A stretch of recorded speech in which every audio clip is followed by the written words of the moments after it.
Hello everyone, my name is Starlet Collins and I am a certified project manager, and today I'm going to give you 5 tips that help me take and pass the project management professional certification exam on the first try.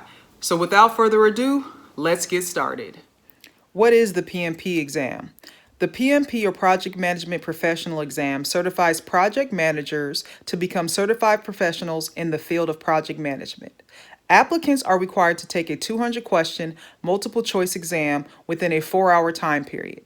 Applicants are tested on the following 5 domain areas: initiating, planning, executing, monitoring and controlling, and closing. So why would a project manager be interested in becoming PMP certified? One reason could be to improve their income. According to a study conducted by PMI, or the Project Management Institute, PMP certificate holders earn a higher income on average than project managers who do not hold the certification. Another reason could be to improve their resume. Another reason also is networking opportunities. There are a ton of project management organizations in the Bay Area that you can join as being a member of PMI. And finally, to improve on your knowledge. In taking the exam, I learned a lot and was able to add to my professional development and my project management skills. Now that we know what the PMP exam is and why a project manager might be interested in taking it, let's get into the 5 tips that help me take and pass the PMP exam. Tip number 1. Determine if you are qualified to sit for the exam. PMI, or the Project Management Institute, outlines 2 eligibility paths that qualifies you to sit for the exam. To qualify under eligibility path number 1, the education requirement is a secondary degree, which is inclusive of a high school diploma, associate's degree, or global equivalent. The work experience requirement is a minimum of 5 years or 60 months of unique, non-overlapping professional project management experience, during which at least 7,500 hours are spent leading and directing the project. The professional education requirement is 35 contact hours of formal education. To qualify under eligibility path 2, the education requirement is a 4-year degree, bachelor's degree, or global equivalent. The work experience requirement is a minimum 3 years, 36 months of unique, non-overlapping professional project management experience, where at least 4,500 hours are spent leading and directing the project. And the professional education requirement is 35 contact hours of formal education. So what did I do? I determined what path qualified me to take the exam, which was eligibility path 2. I do have a bachelor's degree. And then I organized my project hours in this spreadsheet. As you can see, things are broken down by project date, role, contact, domains, hours, and the project description. Once I had all of my projects listed and all of the information in here, I was able to use this information to determine that yes, I did qualify under eligibility path number 2.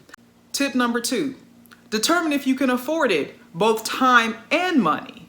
For money, research the costs associated with taking the exam. This is inclusive of prep courses, prep materials, exam costs, and all of those things. The second step would be to determine if your employer will reimburse you or fund it for you. And finally, to review your own budget to see if it's feasible during the time that you're at in your life.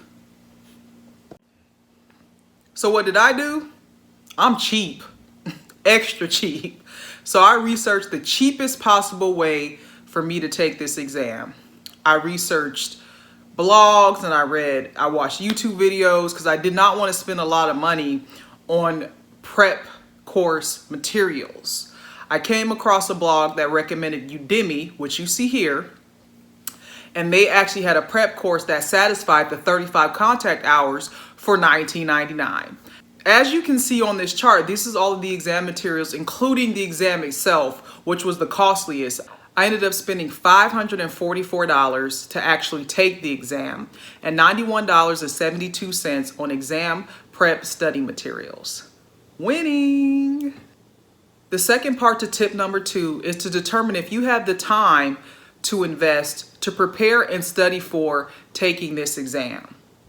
I recommend studying 6 to 8 weeks prior to your scheduled exam date. I review your calendar to see if it's a good time for you to take the exam or to study for the exam. If you have big events coming up, I recommend that you don't study at that time.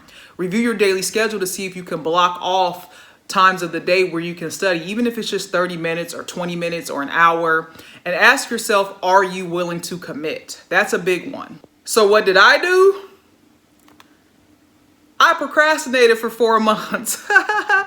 I had decided I would take the exam in May of 2019, but then I didn't do much with it. I purchased a prep course. It was only $20, I mentioned earlier.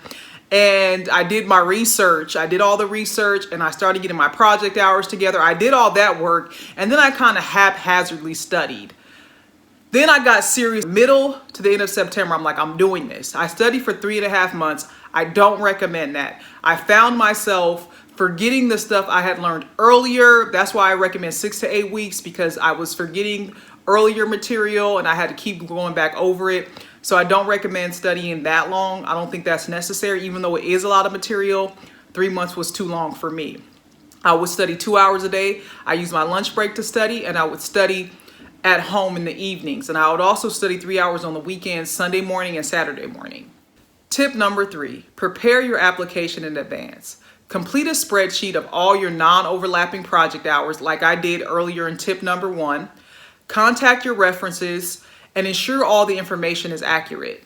So what did I do? I estimated to the best of my knowledge all of my project hours going back 8 years. I was a program manager in my previous job, so I had the bulk of my project hours came from my previous job. I completed a Google spreadsheet with all of this information, as I explained before in tip number 1. I contacted all of my references just in case of an audit. I then took this information and copy and pasted it into the application. This made it easier for me. I didn't have to sit there and go back and forth through the application. I was able to complete the application in like 10 minutes. This took a lot more time, but it saved me time in the application process. My application was processed within a week. I got an email stating that I qualified and I could set my exam date. I did not get audited, which I won't go into the details of an audit. You can get audited. Audits are picked at random, but if you want more information about that, I will provide PMI's information at the end of this video. Tip number 4, create a plan of attack to study. This requires discipline. Review your schedule for available time you can commit to study. Determine what study materials you will use and determine what you will study when. So what did I do? I created a calendar of what I would study on each day. As you can see in this calendar, I just broke down the subjects for each day that I plan to study that day. I used Google Calendars to set reminders.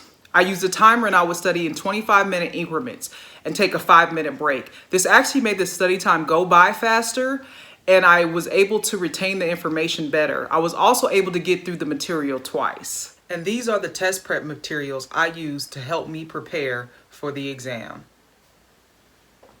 Tip number 5, take practice exams. Take as many practice exams as you can. Review the questions that you get wrong and the corresponding process group or knowledge area. And practice making your cheat sheet.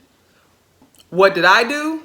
I took numerous full-length exams and I actually scored in the 60th percentile. I was told in my research that I needed to score in the 80th percentile to pass the exam, so that was a little bit discouraging for me. I downloaded apps on my phone and I would study test questions all throughout the day. I practiced writing out my cheat sheet, which I actually did it so many times I memorized it, and I'm going to be honest with you guys, I didn't even use it while taking the exam. And I also took the day off before the exam and I did nothing at all. I didn't look or read a term or a flashcard. I actually went to the mall, ate some ice cream, and just used that time to kind of unwind, decompress, so I wouldn't be high strung and overthink the entire process. I also used this table, as you can see, to really focus my efforts in studying in the last couple weeks of the exam. And I focused on the areas that had a higher percentage of test questions. So I knew if I mastered those areas, I had a higher probability of passing the exam. So what happened next? Drum roll, please. I passed. Yes, you guys. I passed the PMP exam on the first try using these 5 tips. If you want more information, I encourage you to go to PMI.org. The web address is below. And thank you for watching.